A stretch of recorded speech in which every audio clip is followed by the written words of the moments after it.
Taiz, Yemen. When the wife of Ibrahim alZazaie, 35, went into labor with their third child, he immediately decided to take her to Khalifa Hospital, 70 kilometers from Taiz city.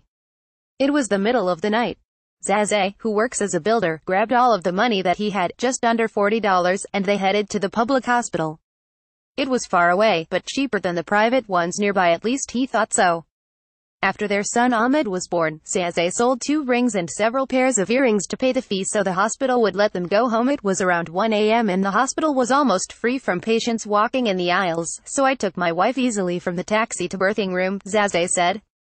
But once there, a Russian doctor in charge refused to treat his wife before the couple sorted out her details with the hospital's accountant, for $20.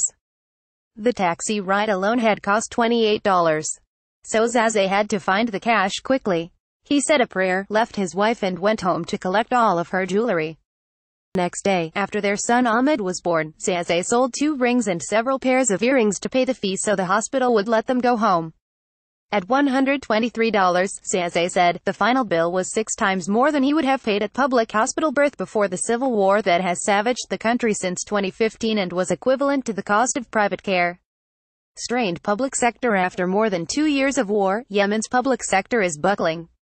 With budgets halted and employee salaries paid irregularly, hospitals, water and electricity providers, schools and other public sector operations can no longer afford to provide Yemenis with free or cheap services as they did in the past. So they are imposing fees to provide even the most basic services, forcing many Yemenis such as Zazaie, more than 70% of whom are already receiving humanitarian support, to spend more money on basic services or pick and choose the bare essentials. Government officials and public sector managers acknowledge the gravity of the situation, but find themselves stuck in an impossible situation, further aggravated by a state-oiled blockade.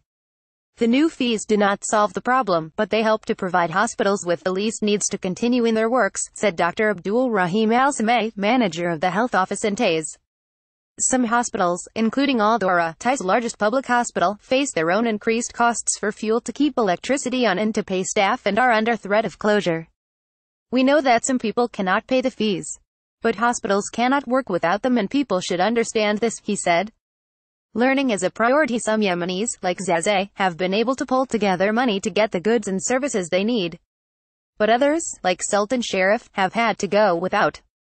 Gradually over the months after the war started in March 2015, the budgets of public corporations in northern Yemen were cut.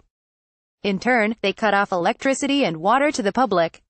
Sharif, a retired soldier who lives in Sana'a with his 6 children, receives pension payments irregularly. So when his electricity bill jumped from $8 to $80, he had to decide between paying for their education or keeping the lights on. Now the family spends the evenings mostly in the dark, using only a solar panel and a battery for light at night. Learning is a priority for me, so I pay for study of my children while we live without electricity because it costs so much, he said.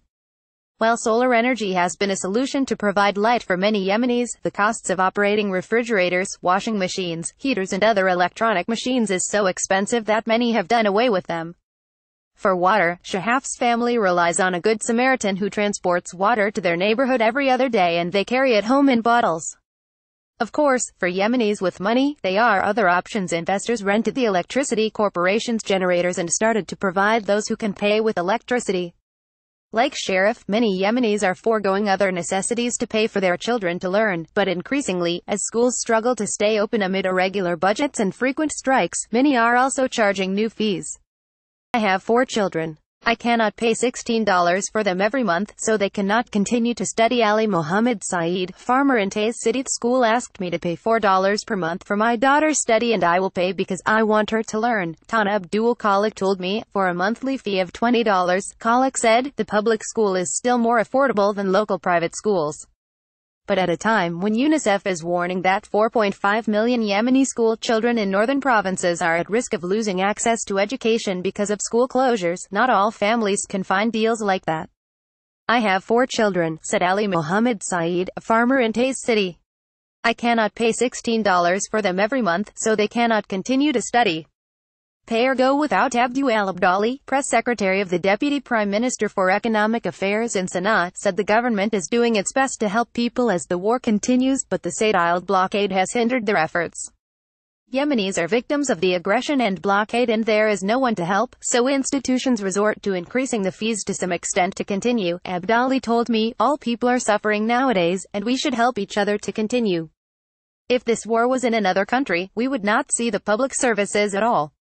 If the government cannot provide the poorest people with basic services like water, healthcare and study, that means a failure by the government. Ahmed Saeed, central bank economist Abdali added that the government is particularly concerned that some traders are taking advantage of the situation to exploit Yemenis, charging expensive prices that only rich people can afford.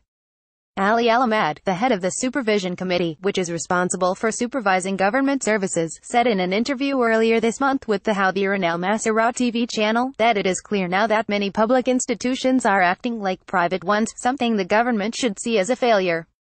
But economist Ahmed Saeed, who works for the central bank in Sana'a, told me that the bigger failure would have been if the government had left Yemenis without any options for basic necessities, even if they have to pay. When the Yemeni government could not provide people with fuel, it allowed traders and private companies to import the fuel, he said. If the government cannot provide the poorest people with basic services like water, healthcare and study, that means a failure by the government. Back at home with his new baby, Zazaie can see the failure up close after losing electricity and water. He hadn't thought the war could impact civilians any harder than it already had. But his hospital experience made him think differently. I was happy to have a new child, but the new fees of public hospitals deprived me from happiness and I was only thinking about money to save my wife and baby, he said. We can live without electricity and other services, but healthcare is essential, he said. So, I hope that our government can reduce the fees of healthcare as before.